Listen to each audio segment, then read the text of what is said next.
Velejador, palestrante e escritor. Viveu na noite paulistana, já foi até dono de casa noturna, até que em 94 ele resolveu pegar um barquinho e sair pelo mar. Um dos únicos velejadores a fazer tantas travessias num catamarã sem cabine, isso mesmo, só com as estrelas.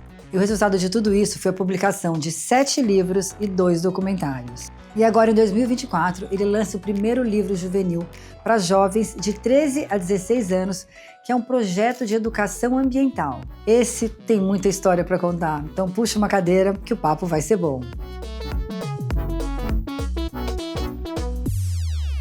E o papo agora vai ser assim, é aquele que você vai sentar e não vai querer mais levantar, porque o Betão, se tem uma pessoa que tem história, essa pessoa é ele. Antes de contar para vocês, a gente entrar, mergulhar nessa navegação de emoções e sentimentos, eu vou pedir para ele contar para a gente um pouquinho de onde veio, de onde surgiu o Betão, porque eu sei que ele tem umas histórias incríveis, né? Mas eu vou te contar uma coisa curiosa. Eu tenho uma babá, a Dinorá, que me criou, porque minha mãe dava aula em Santos. E quando eu era antes, foi em 1988, 89, eu já tinha uns 31 anos. Um dia eu convidei a Dinorá para ir jantar comigo, porque ela me criou, ela veio de Santos, eu queria que ela conhecesse e tal. E eu não a via, já fazia uns 10 anos. E ela virou para mim e falou assim: Robertinho, imagina, você sabe o que você falava para mim quando você era criança? Eu falei: não tenho ideia. Você falava assim: um dia eu vou ser muito conhecido, eu vou ser muito famoso. Acertou! Obviamente que a gente não faz uma vida para ser famoso, mas é incrível como nós, quando nascemos, e até uma fase inicial da nossa infância, a gente tem uma memória aberta a respeito das informações da nossa alma e do que a gente veio fazer aqui, né? Uhum. Eu tenho certeza disso. É uma conversa esotérica, né? Mas eu sinto assim. E essas coisas foram se confirmando na minha vida, com mapa astral, essas coisas. Mas eu nasci em Santos, filho de um velejador italiano que migrou para o Brasil, depois de ter fugido da guerra, deixou 2 casamentos para trás, e aí conheceu a minha mãe em Santos, que havia também se mudado do interior de Minas para Santos. Olha, na linha do meu pai, tem italiano com inglês, na minha mãe, português. Então eu tinha que velejar, porque a Península Ibérica, Não, a corre nas bota suas e a veias. ilha.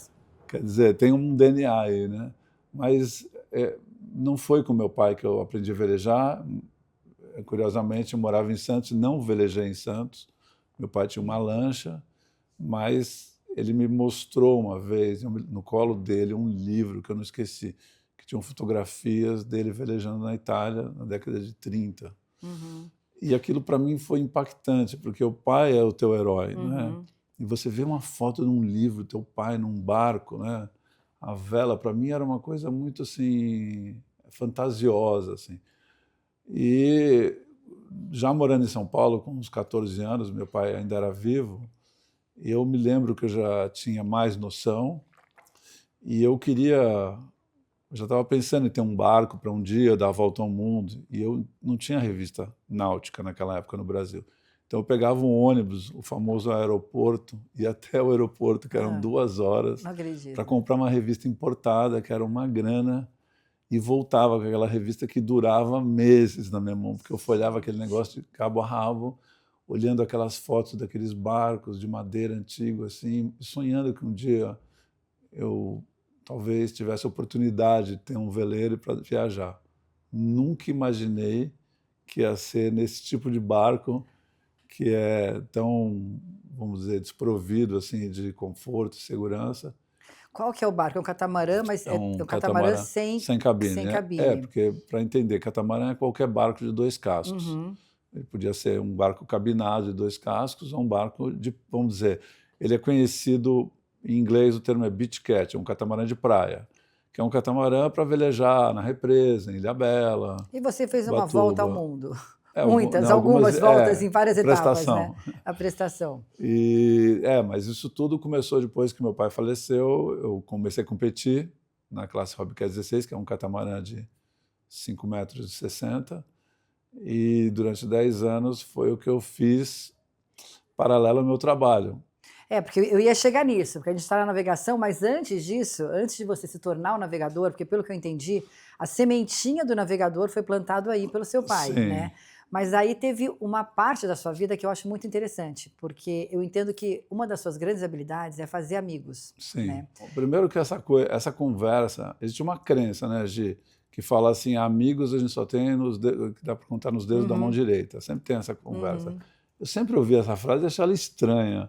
Eu falei, como é que eu posso ter na minha vida, uma vida inteira, só 5 Mas é amigos? que você é diferente. Ah, mas até Aham, o meu mapa diz que a minha realização de vida é sempre através de amigos. Então, uhum. meu trabalho está sempre ligado a amigos. As viagens estão ligadas a amigos. Vou fazer o filme, faço com os amigos. Vou fazer um livro, a editora é de um amigo. Eu entendo que nós somos peças de um quebra-cabeça. Então, não tem como a gente não se interessar pelas outras peças, Mas né? acho que é aí que tá, você se interessa, porque acho que fazer amigos depende muito da pessoa estar aberta, estar disposta e saber observar, né, o outro. Tem, Sim, tem um ditado que eu gosto muito, eu acho que é chinês, talvez seja taoísmo, que é bem conhecido, que fala que quando dois homens se cruzam e cada um está levando uma maçã, e eles ah, trocam a maçã, cada um vai embora com uma maçã. Quando dois homens se cruzam, cada um está levando uma ideia, e eles trocam a ideia, cada um vai embora com duas ideias. sim.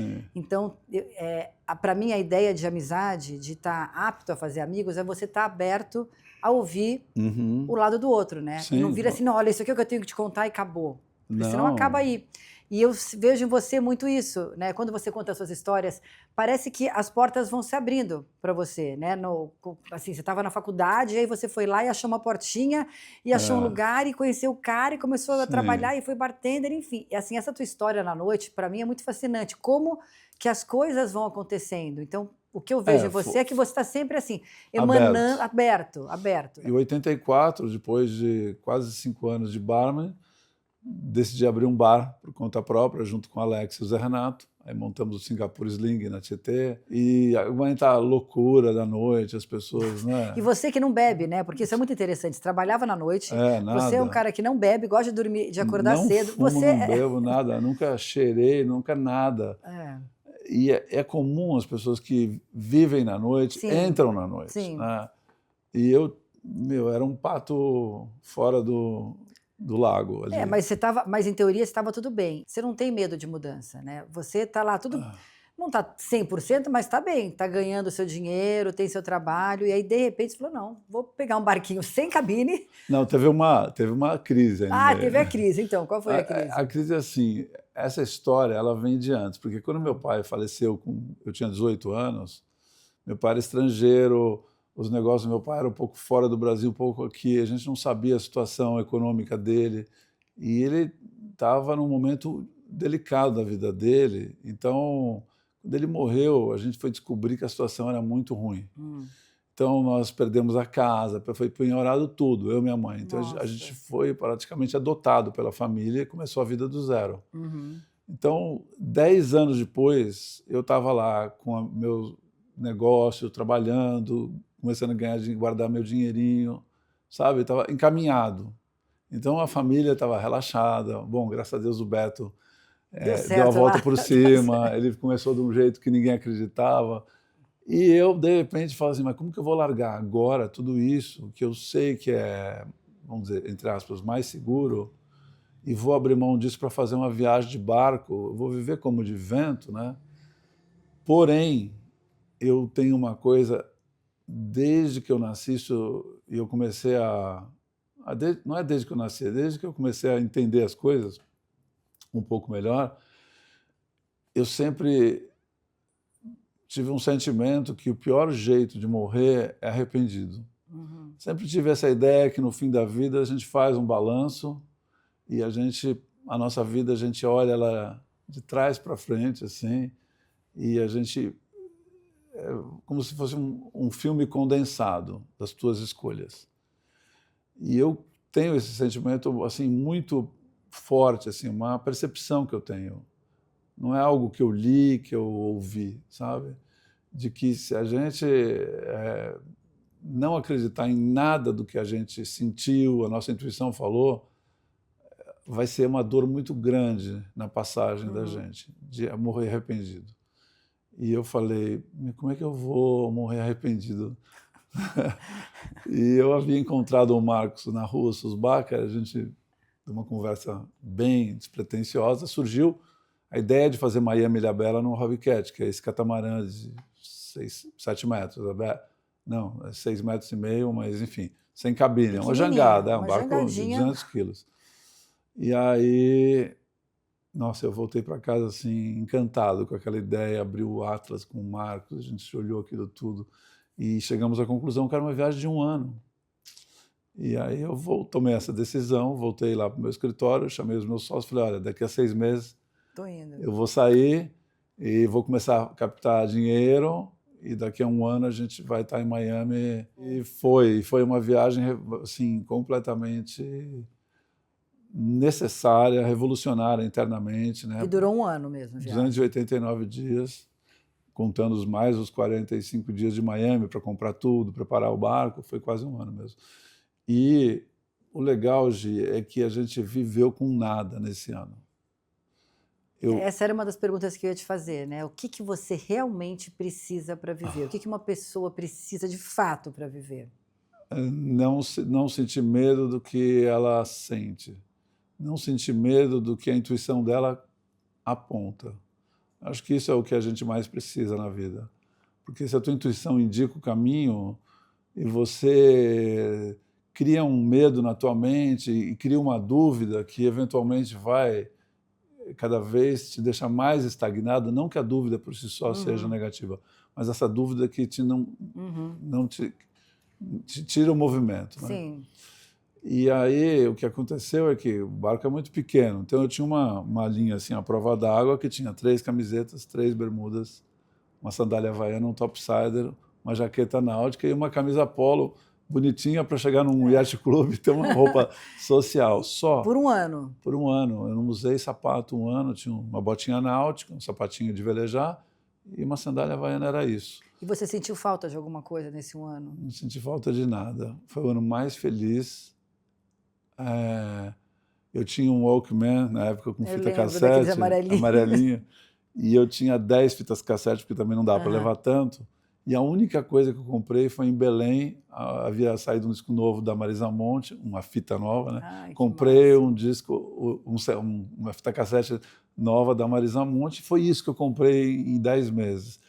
E isso foi um choque, porque nós que somos paulistanos, a gente vive numa cidade que é movida a consumo. A gente desce aqui, você vai, tem milhões de coisas para comprar.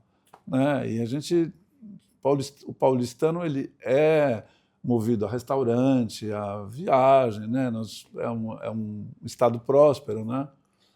E eu, quando eu cheguei em casa, depois de 1 ano, né, eu esqueci que eu tinha uma casa, como a minha casa. Eu cheguei na garagem, eu tinha 3 mountain bikes. Eu falei, gente, mas para que 3? Sabe? Comecei a olhar 800 discos de vinil, mais não sei quantos CDs, mais não sei quanto isso, não sei o quê. Deu um ciricutico. Então você acha que essa tua primeira viagem mudou em você? Não, eu dei tudo, não é que eu vendi, eu dei. Tem umas coisas que eu me arrependo, os vinis eu me arrependo, mas eu comecei a lembrar do barco, né? Assim, veio uma coisa assim. Primeiro, o barco, quando a gente saiu de Miami, por ser a primeira viagem, a gente não sabia exatamente o que a gente tinha que colocar, a gente foi comprando uma porção de tralha, que durante a viagem a gente foi vendo que não precisava ter comprado. E a gente foi tirando, porque o barco mais leve também quebrava menos, tinha menos carga no barco, ele afundava muito o barco. Então, a gente saiu de Miami com 110 quilos em cada barco de carga, eram 2 catamarãs, né? E a gente chegou em Miami, em Ilhabela, com 70 e poucos quilos. A gente tirou 100 quilos ao longo de 10 meses. 10 quilos por mês, numa conta burra. Incrível. Assim. E isso foi um aprendizado, porque tinha coisas que tinham um apego ali no meio. Sabe? E quando a gente começa a pensar que a gente tem que viajar leve, né? Porque o slogan da primeira viagem virou viagem leve, viagem longe. E, então, se você for pensar na tua vida, quais as coisas que você precisa abrir mão de apego? Porque apego pesa, né? É um É o que rabo, mais pesa. é um rabo que se arrasta, né? Uma corrente, né? Se você vai cortando esses apegos, você vai ficando muito mais leve. Bom, você é uma pessoa esportista, sabe que ser leve, teu corpo funciona Você vai mais melhor. longe, total. Você vai, Total. quando eu fazia corrida de aventura, a Chubi falava para eu cortar até as alcinhas da mochila. Mas então, é para a empresa, é para a alma, é para o corpo, é para tudo. E acho que até os sentimentos, né? Eu acho que o mais leve, o emocional, quando quem guarda, e em geral, quem guarda coisa, guarda rancor. Sim, e isso vira muita coisa. Vira muita coisa. E quando você se liberta de coisas, você também se liberta de rancor. Sim, Eu sinto, quando eu tô meio mal-humorada, sei lá, eu faço uma limpeza, parece que as coisas saem, né? Você organiza, perdoar. Tira muito peso, se perdoar, aceitar, não julgar, apego. Sim, né? total. Crença. Não, ressentimentos, né? E eu sinto que hoje em dia, que é muito fácil para a pessoa ela se tornar uma pessoa ressentida. Porque é um caminho fácil você pegar e falar, ai, culpar o outro, mas eu tenho isso. O ser humano tem muitas uma pessoas que são assim, né? Que reclamam muito, então elas são é aquele ressentido, olha, mas eu não dei certo nisso, não fiz porque aconteceu aquilo comigo. E colocam sempre essa culpa no ressentimento. É um caminho fácil de acontecer. Eu vejo assim, a consciência de vítima ela está presente na mente humana. Quem de nós nunca sentiu uma rejeição? Criança, um não, né? Depois a gente pode trabalhar isso, melhorar, mas a gente tem isso dentro do nosso DNA já. Então, a gente mora num lugar onde se valoriza demais o herói, o êxito, o sucesso, vamos falar que é uma palavra assim, né? Eu detesto a palavra celebridade, mas então a pessoa que acha que não tem valor, ela precisa justificar de alguma forma vamos dizer, a frustração dela. Então, quando ela é vítima, ela tem como culpar alguma coisa. Minha viagem não deu certo porque o barco quebrou, não sei o quê. Sempre é culpa de alguém. Mas no mar não existe essa possibilidade de você ter consciência de vítima, porque, como eu falei, você não pode xingar a onda, acusar o vento. Você foi para lá, você escolheu viajar naquele barco sem cabine. Dificilmente você vai ver um texto meu, uma entrevista minha, que eu vou ficar aqui contando uma história de criar um drama para me valorizar. Porque, gente, é um contrassenso. Eu escolhi estar lá. Como que eu vou agora ficar vela? Pode acontecer, às vezes, de você estar lá no meio, de repente, uma rondada de vento. A gente não tem controle, né? Acho que navegar é muito... Você não tem controle do vento, do mar. Sim, mas tem a leitura, né? Mas, de repente, se você vai bem na regata, não sabe por que foi bem. Às vezes você vai bem, mas você não sabe por que você foi bem. Se você não é curioso na derrota, você não vai entender que deu sorte. Sabe? Foi um a cada 10 regatas pode dar sorte. Mas se você quer ganhar as 9 vezes, você tem que saber aonde você está errando. A curiosidade é maravilhosa, né? Ela leva a gente para muitos lugares. E eu tenho uma curiosidade. Por que, imagino que barquinho pequeno, porque é o barco que você navegava, né? Mas é uma coisa rara, né? Não são muitas pessoas. Você estava me contando que acho que são 7 pessoas, não sei, que fazem isso, e você é o único que fez todas as travessias. Na verdade, eu fui o único que fez 8 viagens. Eu tenho até isso documentado, até procurei depois que a gente conversou na internet e achei um registro de quem já fez viagens. Eu conheço pela mídia todos, pessoalmente alguns, mas nenhuma dessas viagens se repetiram. O cara fez a travessia do Atlântico Norte, fez uma vez. Parou. Aí tem um italiano que fez 2 travessias impressionantes, Atlântico e Pacífico, mas foram essas. E tem um suíço também muito bom, que fez praticamente a volta ao mundo. Mas todos eles têm uma coisa em comum, e eu não sei porquê, não documentaram. Que coisa, né? Não seguiram o Shackleton, o rei dos velejadores, que já documentou lá naquela época. Aquelas retrato com negativo gigante, né? E eles, filmou com o telefone, uma GoPro, mas não tem fotografia boa, só coisa ruim. Talvez tenham feito sejam aquelas pessoas, é que, sei lá, para mim, eu amo fotografia, e desde que nem existia fotografia digital, eu fazia selfie onde eu ia com a minha camerinha. Para mim era muito importante guardar. Documentar. Tem pessoas, tem escaladores que chegam lá e nem vão até o cume, porque para Sim. eles é mais importante. Makoto. O Makoto. Makoto é famoso, né, por isso, por não chegar. Ele chegava lá, escalava, havia mais difícil, não faz diferença para mim. E esse é um ponto interessante, talvez os navegadores tenham pensado isso. Não, sabe o que eu não tenho certeza se é isso. Pode ser, mas é assim, os nossos projetos sempre foram montados e estruturados para ser bem documentada, para gerar mídia e o patrocinador ter um retorno. Porque se você tem um patrocinador, você tem que voltar com uma história para contar. Sim. Você vai passar, sei lá, no Fantástico, no Globo Esporte, na TV Cultura, na Record, sei lá. Ah, você tem imagem? Não. Bom, como que vai contar a história? Não, para mim, sem imagem, eu adoro imagem. E então, uma curiosidade. Então tem 7 livros por causa disso, tem 2 filmes. E depois quero que você conte do livro novo, que eu achei maravilhoso, que é para jovens, vai ser o primeiro. Vai ser o nono. Não, desculpa, vai ser o 8º. 8º. Uma curiosidade que eu imagino seja de todo mundo. O barco é pequenininho. Como que você dorme? Como que você faz as suas necessidades físicas? Que você me contou isso no carro, as necessidades básicas, né? Dorme, vai ao banheiro, come. Porque é um barquinho assim, né? Uma jangada. Uma jangada. O banheiro é mais fácil que dormir, né? Porque o banheiro, em qualquer lugar, você pendura e tudo bem. Dormir é um problema mesmo. Mas cada viagem teve uma logística, né? Então, Miami-Ilhabela. Essa viagem, praticamente, dormimos todos os dias em alguma praia, né? Acampados.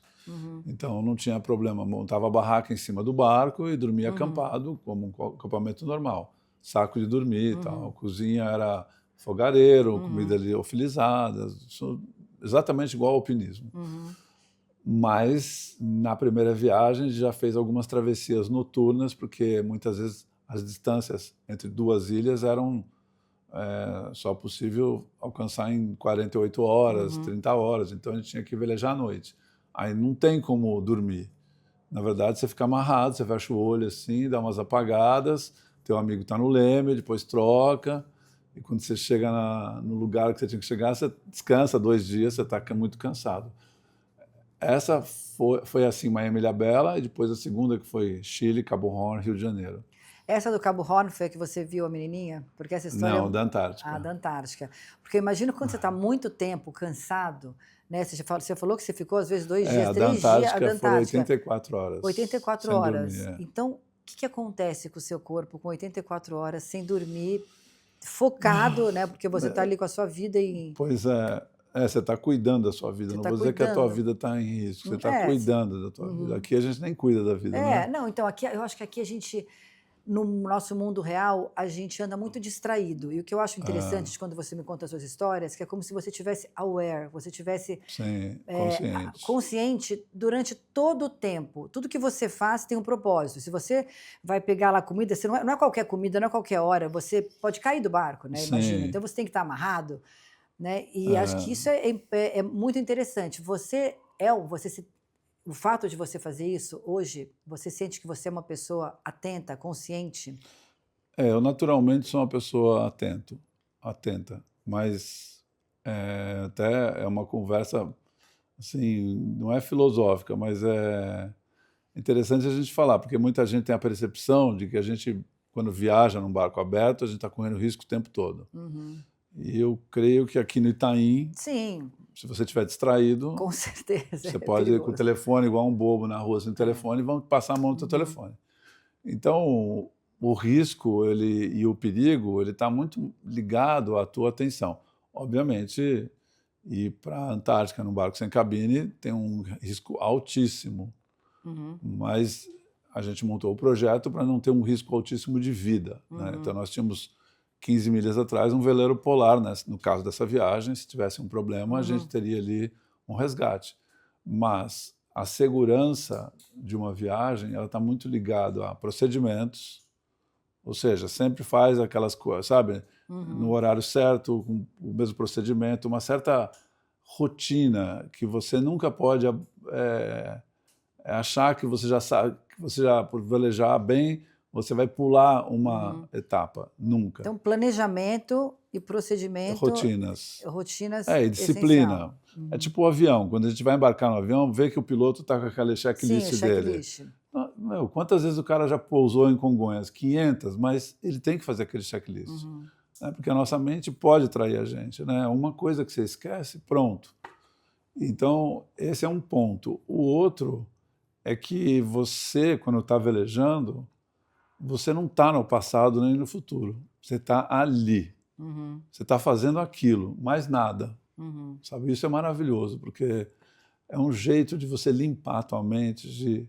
Eu não conheço jeito melhor. Nossa, eu imagino. Porque você passa uma escova dentro de você, assim, passar 10 meses no mar ou 6 meses, é quase como ir para Marte. Não, e muitas vezes, sabe que teve uma vez que eu liguei para uma amiga minha, ela falou, o que aconteceu? Eu falei, eu tô de um jeito que eu preciso fazer o download, minha cabeça está com muita coisa. Será que não existe alguma forma dela? Ela falou, existe, uma meditação. E eu acho que talvez seja no mar, seja uma meditação vezes Ativa. 1000, né? Uma meditação ativa que você tem que meditar o tempo todo, você tem que estar atento o tempo todo. E depois tem aqueles momentos assim que o barco está tranquilo, um dia, sabe, calmo, sei lá, no meio do Pacífico, horizonte para tudo que é lado, não tem nada para ver, não tem estímulo, né?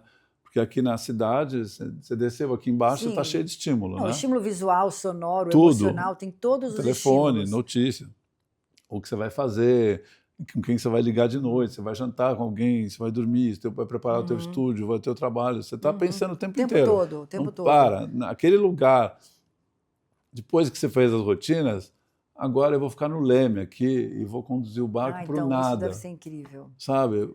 E o que você vai ficar olhando? Nada. E o que você vai fazer? Nada. Nossa, então, mas o nada faz muito bem para a gente. Mas então, na hora, acho que tem muita gente que pode estar ouvindo a gente vai ficar com pavor disso, né? Não vou ligar para ninguém, não vou saber a notícia do mundo, não vou saber o que está acontecendo. Eu acho que eu adoraria ficar no nada. Mas o que acontece é que, aparentemente, aquele oceano que não tem nada, começa a aparecer coisa. Porque como você não está mais distraído, não está pensando em nada, você está olhando ali aquele lugar, está sentindo, você começa a ver uma cabeça de tartaruga, você começa a ver um peixe, a barbatana de uma baleia. O tubarão é difícil ver, já aconteceu, mas... Baleia é o que você mais vê, né? Você tá falando golfinho, tartaruga, baleia. Peixe de passagem, né?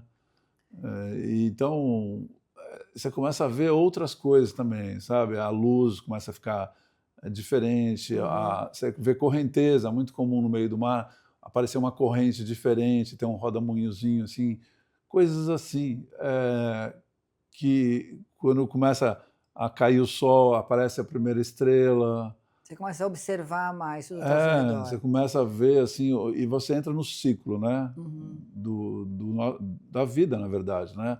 O sol vai se pôr, vai nascer a lua, se for o caso. Então, o seu ciclo circadiano, você acha que ele equilibra? Porque para ele equilibrar, você teria que dormir. Não equilibra porque você não dorme tanto, né? Diferente. Aí já é um desafio diferente, né? Porque no meio do oceano a gente colocou na lateral do barco tipo um sarcófago, assim, como se fosse um saco de dormir, uma pequena cabana que é do tamanho do teu corpo. E você fica ali enfiado com a cabeça meio para fora para poder olhar o barco e, enfim, vigiar à noite, o piloto automático, mas a viagem, ela fica uma viagem para dentro, né? É muito contemplativa, se não é um momento de tempestade e tal, que não é a maior parte do tempo, mas mesmo com mais vento, assim, é contemplativa. Porque você já vai para um automático, né? Você já não olha a direção do vento, você sabe do vento, você sente o vento, né? Muitas semanas velejando, quer dizer, eu já velejo há muitos anos, já tenho isso.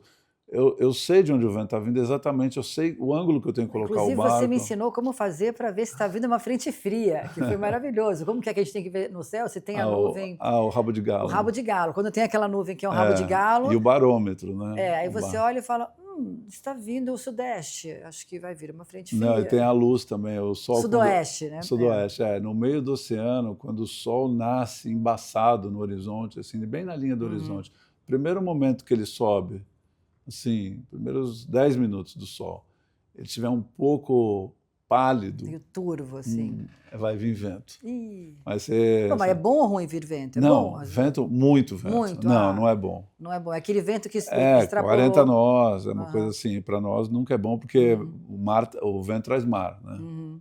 E tem que lembrar que no meio do oceano, se tem vamos dizer, uma perturbação meteorológica a 1.000 milhas dali, ou 500 milhas, ele tem muito espaço para crescer. Então, aqui, por exemplo, por que a costa brasileira não tem tanta onda grande como tem no Havaí? Porque tem a plataforma continental que ela é rasa, então a onda abaixa. Agora, no meio do oceano, com 5.000 metros de profundidade, se tiver muito vento, levanta uma onda... Nossa, loucura. Muito grande, né? E essa história que eu queria que você lembrasse, que antes que eu me esqueça, a história da menininha, que foi na Antártica, né? A caminho. A caminho. Como que aconteceu a história? Foi uma experiência mesmo. Eu nunca imaginei que isso pudesse acontecer naquele lugar. Ficava imaginando que um dia talvez acontecesse num grupo de vivência, de meditação. Mas no meio do Drake, né, a caminho da Antártica, o Duncan e eu, no quarto dia, a gente de fato estava já muitas horas sem dormir. Tínhamos uma orientação do médico Fábio Tosi, que estava no barco de apoio atrás da gente, que conversava com a gente periodicamente para saber se nós dois estávamos mentalmente saudáveis, ninguém estava tendo alucinação. Mas o que comprova para mim e para o Duncan, né, que nós não alucinamos, é que os dois viram a mesma coisa. E que essa história se estendeu depois. Né? Então, que teve com você... Eu encontrei o Hans, que é um holandês, que passou por uma experiência dessa também no Atlântico Norte, e depois, né, de muitos anos, casado com a Cíntia, na época, minha ex-esposa, num centro espírita, teve uma revelação a respeito dessa menininha. Imagem, dessa ser que apareceu no barco. Mas então você viu, não falou nada? Na verdade, eu estava velejando, já estava bastante cansado, e eu comecei a perceber que tinha uma menina ajoelhada, de costas para nós, virada para frente, de vestido, por volta de uns 7 anos, loirinha, o cabelo dela voava, e eu comecei a ver claramente que ela estava lá. E fiquei assim receoso de falar para o Duncan. Você vai achar que eu tô louco. Mas de um jeito eu fui bem assim cuidadoso e perguntei para ele se ele não estava sentindo alguma coisa estranha. Ele disse que sim. E eu falei, eu tenho a sensação que nós estamos em 3. Ele falou, não tenho dúvida. Aí eu perguntei, você está vendo alguma coisa? Ele falou, tô. Eu falei, então descreve, porque eu não queria induzi-lo, né? Porque eu não queria ter certeza. E aí ele me descreveu a mesma menina. Nossa. E a gente estava se sentindo muito bem com aquela presença. E não durou muito, talvez umas 2 horas, eu não me lembro mais. Mas foi um tempão, assim, a ponto de a gente ficar olhando bastante, assim. E, bom, depois aconteceram várias coisas no barco, a imagem desapareceu, quer dizer, o ser se tornou não visível e ele logo em seguida terminou a viagem. E 1 ano e meio depois, na Europa, numa feira náutica, eu conheci um holandês, que é um dos que atravessaram o Atlântico Norte num catamarã como o meu, e ele me narrou, ele fez uma narrativa que ele pegou uma tempestade, que ele estava cansado, uma situação semelhante à nossa. E que lá pelas tantas apareceu uma menina e ele descreveu a mesma figura. E aí ele me perguntou o que eu achava que era, porque eu contei para ele que eu também havia passado pela mesma experiência. Você mostrou o livro, você escreveu no teu livro essa história? Sim, no livro do Drake tem essa história, e no Mar e Minha Terra também. E eu dei para ele o livro, mostrei o texto em inglês, ele leu, ele ficou impressionado e me perguntou o que eu achava. Eu, na época, falei. Isso foi 2004. E 2015, quando eu estava namorando com a Cíntia, nós fomos num centro espírita e a gente foi lá se consultar e uma senhora incorporada virou para mim e falou assim, você já andou muito pelos mares, não sei o quê, caminhou pelos mares, tal, mas tem uma coisa, você viu muita coisa, mas tem uma coisa que você viu que você não sempre te deixou muito curioso para saber exatamente o que é, né? Você nunca soube o que é. E aí, depois de um tempo, eu lembrei, né? E ela me explicou que esse ser que se mostrou na forma de uma criança era um ser puro e ele estava lá para transferir energia para o Duncan e para mim. E faz sentido, né? Porque os seres estão Sim, e a gente estava muito cansado. Então, quando eu penso nessa viagem, isso é bem comum acontecer, eu estou em casa, assim, sei lá, pego uma foto, tenho que mandar para algum lugar, eu vou postar alguma coisa, eu olho aquela foto da gente no Drake, eu paro um pouco para pensar e eu falo, mas como é que a gente conseguiu fazer essa viagem, sabe? Eu lembro que o Oleg, o comandante do barco de apoio, que é o pai do Igor, quando eu fui levar para ele a ideia do projeto, para convidá-lo para ser o apoio, não sei o quê, ele não quis, achava que a gente não tinha mais do que 5% de chance de dar certo. Se tudo fosse bem, a gente tinha 5% de chance de cruzar o Drake. E, enfim, quando a viagem acabou, ele tem até um vídeo gravado dele. Ele fez um depoimento para o Cleiton Conservani, para o Esporte Espetacular. A gente levou o Cleiton no barco de apoio. E ele fala assim, essa viagem foi improvável de ter acontecido e eu tenho certeza que nunca mais vai acontecer igual. Não por sermos nós, assim, foram várias coisas, as condições assim favoráveis, um clima bom para aquele lugar, tal. E eu pensando nisso, né, eu falo, tem mais coisas que aconteceram que talvez estejam ligadas a essa parte mais esotérica, que de fato nos ajudaram. Isso para mim, eu levo tudo isso para um outro lado, eu não olho assim, não, nós somos os únicos, não. É que de fato tem coisas que acontecem na nossa vida eu acho que a gente não tem ideia e que nos levam para termos êxito profissionalmente, sei lá, na tua carreira como chefe, hoje você tem uma estrutura e tal. Às vezes a gente acha que pode explicar por que você chegou aqui. Sim, teve uma parte, pode ser as tuas qualidades, com certeza, mas tem coisas invisíveis que estão acompanhando a gente, porque eu tenho esse sentimento de que o que gera prosperidade ou que vai trazer um benefício, ele é construído por muitos outros seres juntos que estão aprendendo com a gente, que estão nos ajudando, nos orientando, nos intuindo, nos inspirando. Eu acredito muito nessa guiança. E eu sinto que quando você está no seu caminho, no seu propósito, de alguma forma eu acredito que cada pessoa veio aqui para desempenhar um papel. Sim. E esse papel deve ser um papel que vai servir a mais propósitos, não só o de si próprio. Claro. Então, da forma como eu vejo, quando você está no seu propósito, as coisas vão se ajeitando, vão se formando. Eu adoro o Shackleton, a gente já falou sobre ele, eu amo.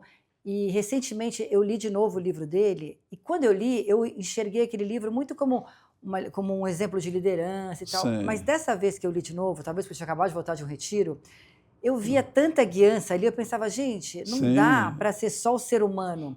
Não tem como ele chegar e trazer esses 30 caras, 28 caras, né? 28. 28 caras vivos depois de 2 anos. Não dá para ele chegar, enxergar e acertar, assim, uma atrás da outra, sem ter uma ajuda, que eu não sei se é Deus, se é o universo, se é o destino, mas para mim, a intuição, a gente tem que conseguir ficar afiada nisso, porque quando você está no teu caminho, ela aparece, tudo né? vai de um jeito harmônico, né? E outra,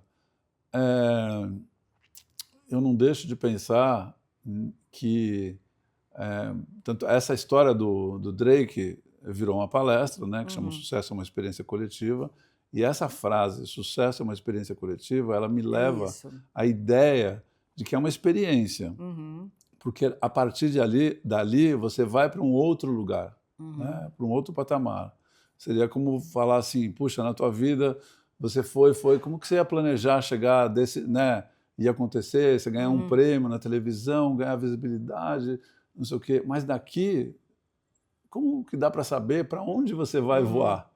Porque né, tudo que a gente faz de uma forma, voltando para o início, tem a ver com amigos, né?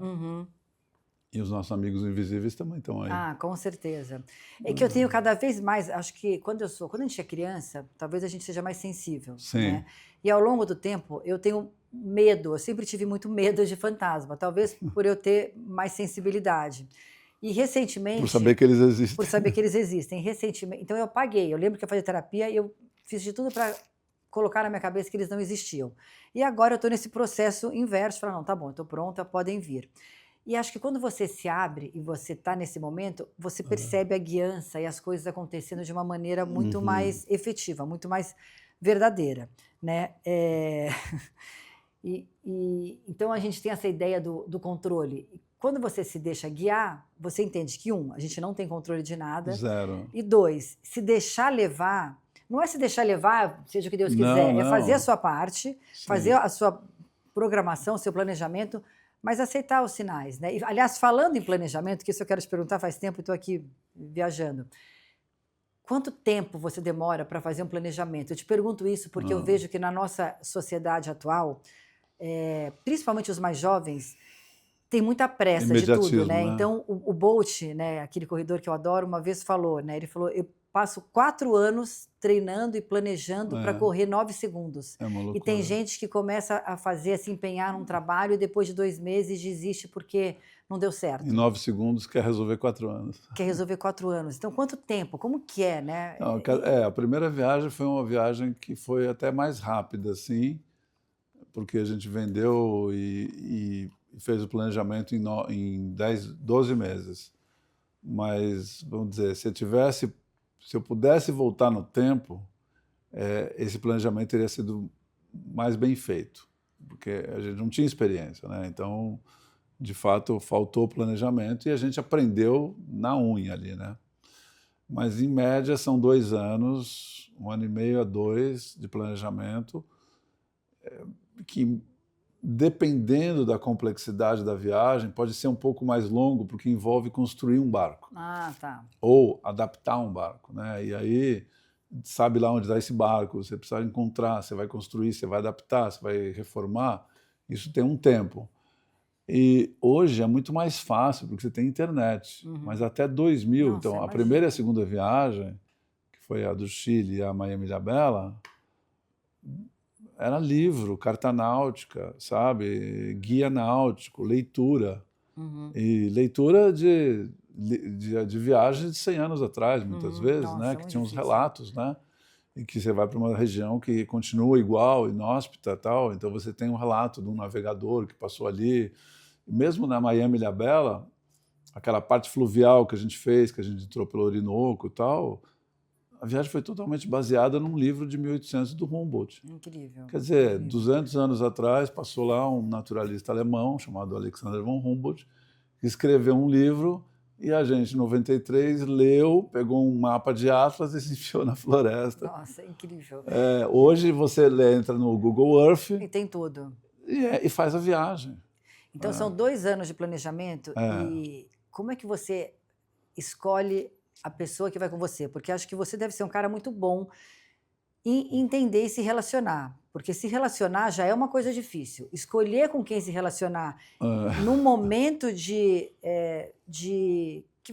você tá ali num lugar onde provavelmente vai ter medo, vai ter estresse, vão ter vários sentimentos. Então, tem uma coisa que você me falou que eu gostei muito, que eu quero depois que você fale, que é sobre aquela sua teoria do... Teoria não, a minha prática. A sua prática do sempre escutar, seguir, e quem manda é ou o mais fraco, né, o que está mais fragilizado, mais conservador. ou o mais conservador. E eu tenho aplicado muito isso na minha vida.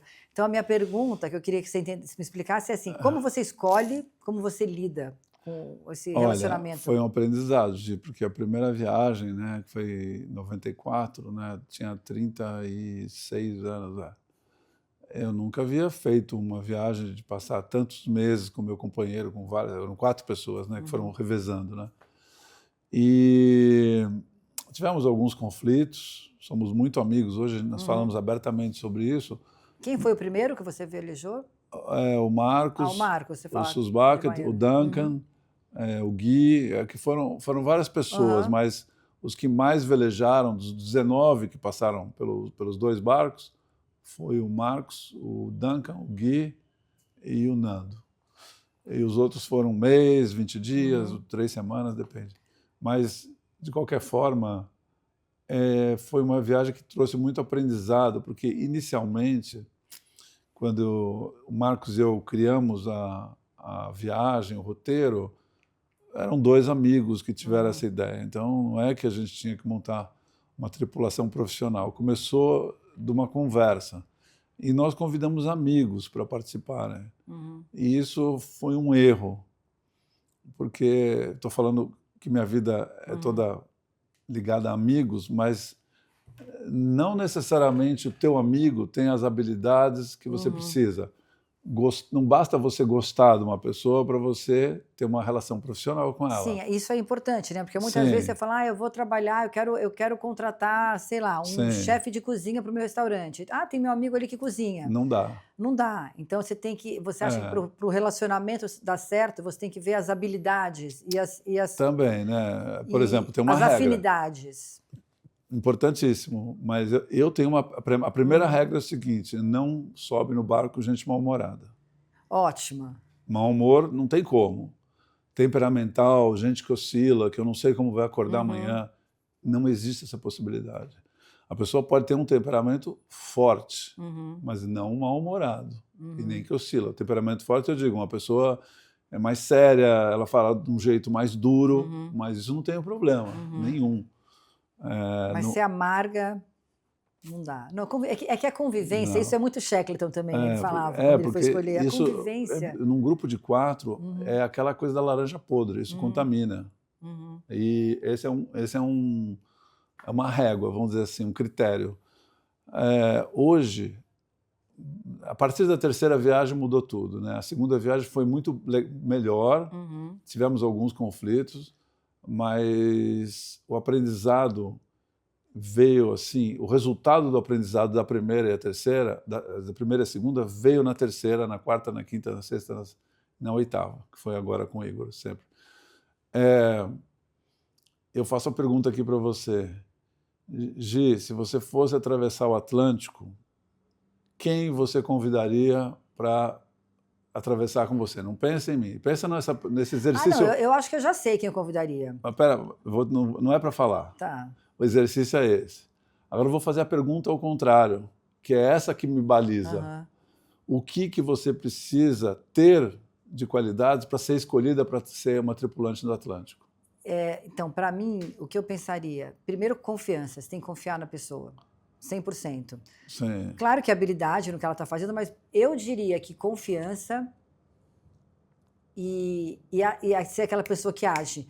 Porque, às vezes, eu não sei se no barco é assim, mas para mim, na vida, as pessoas que titubeiam muito, elas acabam perdendo a oportunidade de tomar 2 decisões. Essa aqui não deu, eu vou tentar essa. Então, eu não convidaria uma pessoa que é muito indecisa. Eu convidaria alguém determinado. Mas o meu exercício, ele virou ao contrário. Falou, não, eu seria, que eu estou falando que eu convidaria, mas eu seria. Eu acho que essa pessoa que você tem que ser. Eu seria essa pessoa determinada e eu seria uma pessoa confiante. Você sabe bem o que eu vou falar agora, porque eu sei que você olha a vida desse jeito.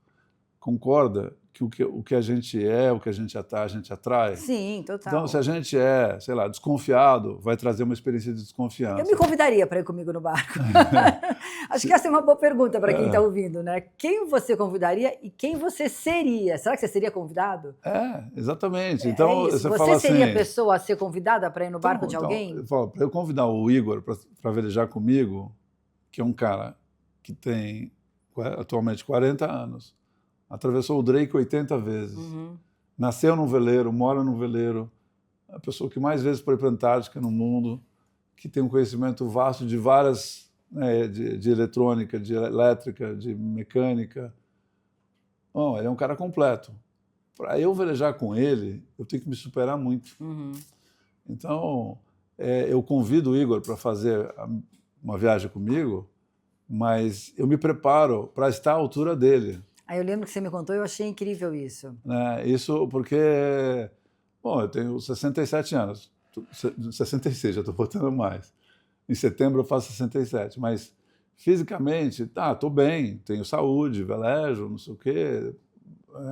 Nem gosto de falar desse jeito, para a sua idade você está bem. Não, Tô bem. Tá bem. Tá bom. Para um homem que veleja, você está bem. Tô bem, mas eu digo assim, mas é muito diferente pegar um cara de 40 que mora num veleiro e veleja todos os dias, que mora lá. Veleja, ou tá eu moro em São Paulo, eu velejo fim de semana.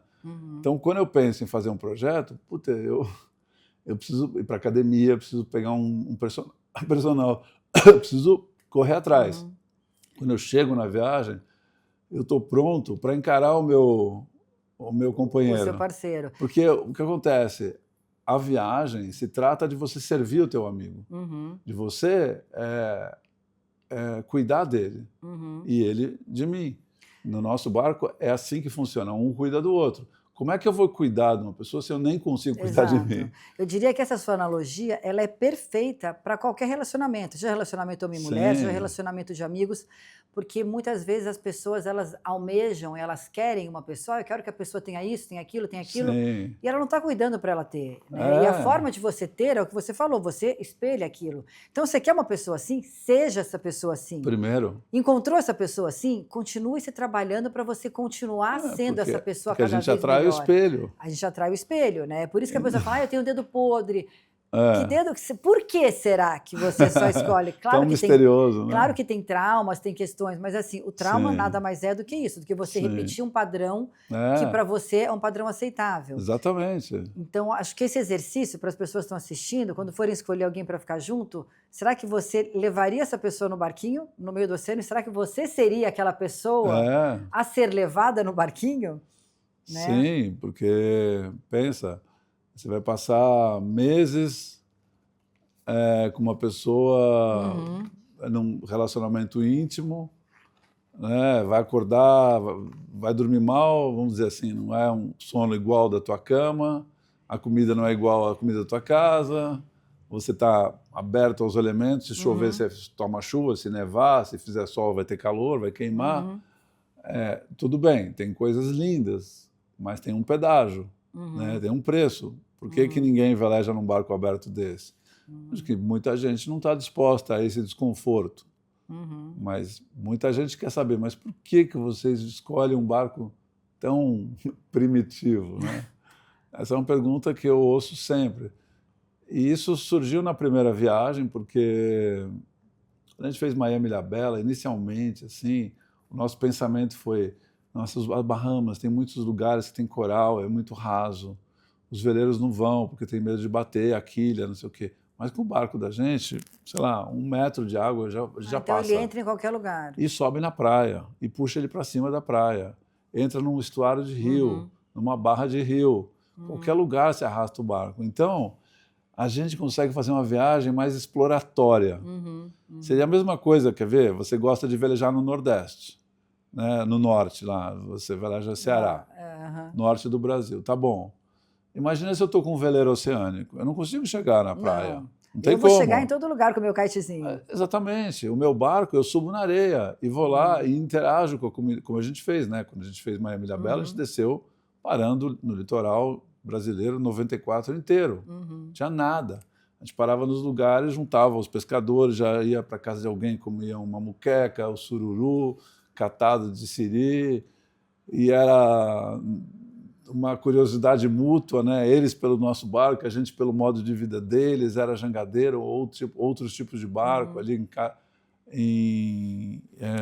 como chama ali no Praia Nova, que é um pouquinho ao norte de Jericoacoara. E, nossa, muitas histórias interessantes de lugares que a gente parou e dormiu na casa das pessoas. Num veleiro grande, a gente olhar a costa e ver só uma coisa branca, assim, mais nada. Nossa, então, são muitas histórias, né? É muito diferente, sabe? Se a gente fizer, por exemplo, foi chato fazer Belém, Natal, porque é vento na cara. Mas fazer um downwind, que é um vento favorável, de Natal para Belém, num barco como o nosso, é maravilhoso. Você para todo dia, no fim do dia, puxa o barco para cima, monta a barraquinha, faz uma comida, vai na casa de alguém, se tiver um lugar ali que você vê que dá para parar, e já vai ter conversa, já vai, sabe? Então, a viagem, ela é uma viagem de exploração, tanto do ponto de vista geográfico, mas do ponto de vista humano. Um veleiro, sei lá, você chega no Yacht Club, né, vai parar numa baía.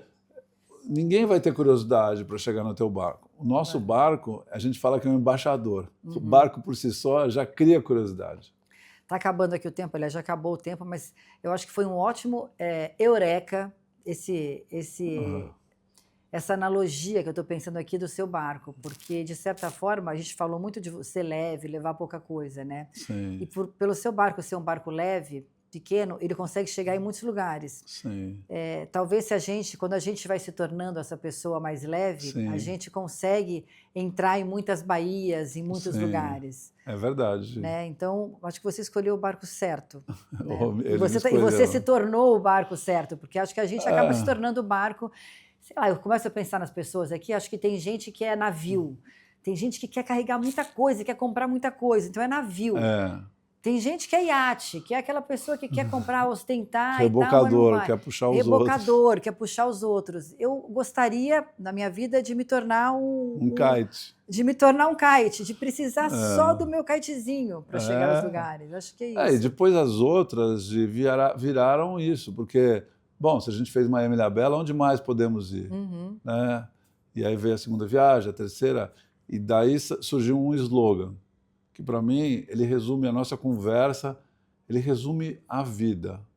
E a frase é bem simples, nós podemos ir muito mais longe do que a gente imagina com muito menos do que a gente sonha. É isso, um belo eureka. Acabou, é isso, em tudo. Em tudo, em tudo, sem exceção.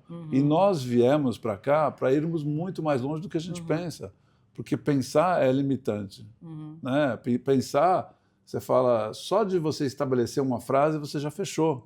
Só de você falar, eu sou isso, pronto, você criou um muro.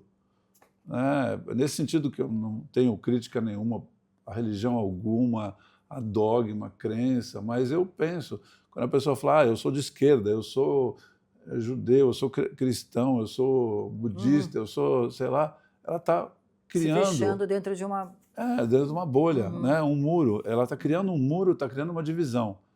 A outra coisa que eu vou falar, que é mais esotérica ainda, né?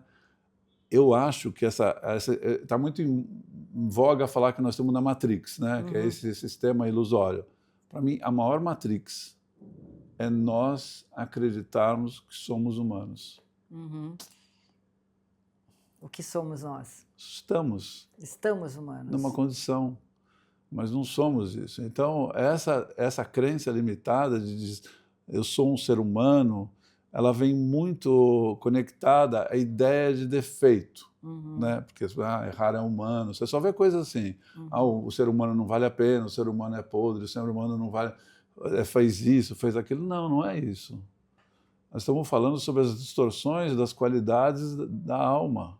Não temos que entender. A alma é imoral, né? Aliás, a peça, o livro que eu mais adoro é a Alma Imoral. É uma das coisas mais lindas. Mas é isso, a gente é tão bom não ser nada. Eu mesmo tenho feito assim um trabalho assim interno de não me achar velejador. Eu não sou velejador. Eu velejo, mas eu posso escrever, eu posso vir aqui conversar com você, posso aprender a cozinhar. Posso escrever um livro, posso fazer uma palestra. E falando nisso... Posso trabalhar de barman. Nossa, você pode muitas coisas. Todos nós, né? Todos nós. Eu queria que você desse a dica aqui de 2 livros, 2 filmes e 2 restaurantes. Porque se tem uma coisa que você... Já tive, né? Mas hoje em dia eu não passo restaurante longe. Que você gosta. Que você eu vou falar de 2 lugares que eu como perto da minha casa, que eu como quase toda semana, ou num ou no outro.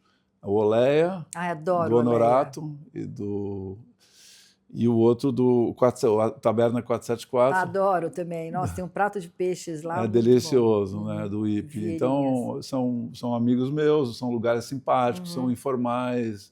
E quando você vai muito num lugar, você se sente meio... né? É gostoso se sentir Você conhece os garçons, você é atendido de uma maneira amistosa, não tem aquela coisa mais formal. 2 livros. Bom, O Poder do Mito foi um livro que mexeu muito comigo, do Campbell.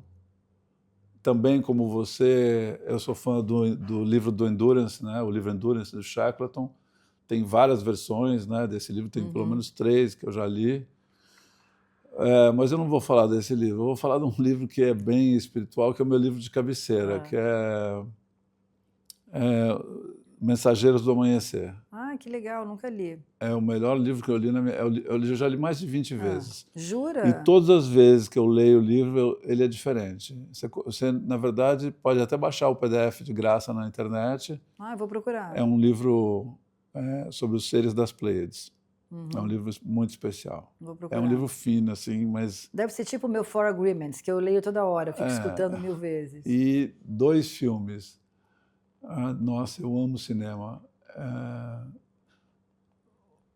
Tem vários, assim. Quais são os que você viu recentemente? Porque é difícil achar 2. Não, eu tenho 2 que eu gosto. Assim, por razões muito especiais, que é o Agente do Destino, que é o Matt Damon, que fala sobre destino, e a partir desse livro eu criei na minha cabeça um questionamento de como que eu encaixava destino, livre-arbítrio e contrato de alma. E daí escrevi aquele texto que eu te falei, que foi um texto que eu gosto demais. E então esse filme para mim, eu até assisti novamente, está no YouTube, você paga lá R$ 4,70, assiste.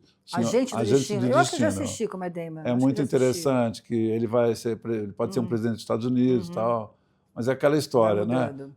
Eu quero chegar em você, eu posso chegar por aqui, eu posso chegar por aqui, né? A vida vai traçando várias opções e pelas nossas escolhas as coisas vão mudando, né? E o outro Asas do Desejo, do Wim Wenders, é um filme alemão pesado, assim, pesado. É a história de um anjo, né, que observa, né? Então no filme é uma pessoa que fica sentado nos monumentos em Berlim, assim, olhando as pessoas, e ele ouve os pensamentos.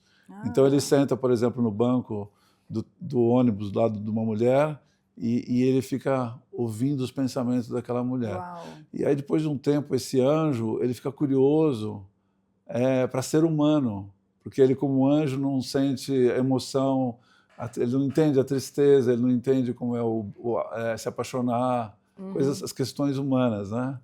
Mas se ele virar se ele optar, vai ter dor também, ele nunca mais vai poder voltar a ser anjo. E é o dilema, assim, e é um filme interessante. Gostei das dicas. E eu escrevi um texto já sobre isso, porque tem vamos dizer assim, uma questão filosófica por trás de tudo isso. E é isso. 2 filmes então, isso. Nossa. Agora, para as pessoas que querem continuar o papo, onde que te encontram? Quais são Na as minha suas... casa. Quais são suas redes? Conta o seu livro, né? Vai ser lançado, ainda não foi? Esse ano, o 8º livro, um livro juvenil, que é um livro para 12 mais, né? Porque pode ser para você também, mas eu digo eu assim, achei lindo, eu vi o livro lá em Biti, achei maravilhoso. O livro os primeiros 20 exemplares vão chegar amanhã. Amanhã é quinta? Amanhã é quinta. Vão chegar amanhã da China. E o livro é um livro feito para escolas públicas, é uma história em quadrinhos, um livro grande, 200 páginas, que conta a história de um garoto velejador que é o Espaguete, que era aí meu apelido da escola, e o cachorro dele, o Picolé, que vão para a Patagônia averiguar a questão da contaminação dos plásticos nos oceanos. E eles refazem a segunda viagem que eu fiz. Então, a história ela é baseada numa história real. O diferencial desse projeto é que o livro tem em torno de 90 QR Codes. Então, quando o jovem está lendo o livro, ele precisa do telefone, porque cada vez que ele abre uma página de texto, né, porque é entre texto e desenhos, né, e quadrinhos, ele vai lá e aponta o telefone, então pode ter um tema de geografia ligado ao texto, um tema ligado a plástico, meio ambiente, biologia, história, e som, pode ter um quiz, pode ter um podcast, pode ter um documentário. Muito bom. Então, e tudo isso vai para uma plataforma digital com todo esse conteúdo. Então, essa é a minha viagem mais longa. E a gente está falando aqui sobre essa coisa da gente nunca ter ideia de que se a gente chega aqui, né, quantas portas podem se abrir a partir de uma decisão que você toma, né, na tua vida profissional, por exemplo. E eu tenho o sentimento de que esse livro vai abrir muitas portas. Com certeza, porque é incrível. Muito obrigada, adorei nosso papo. Agora vamos comer. Eu fiz um bolinho de mandioca para você. Nossa, eu tô olhando esse bolinho desde que eu cheguei aqui. Então agora vamos comer o bolo. Ciro, você aí pega um pedacinho. Vamos lá.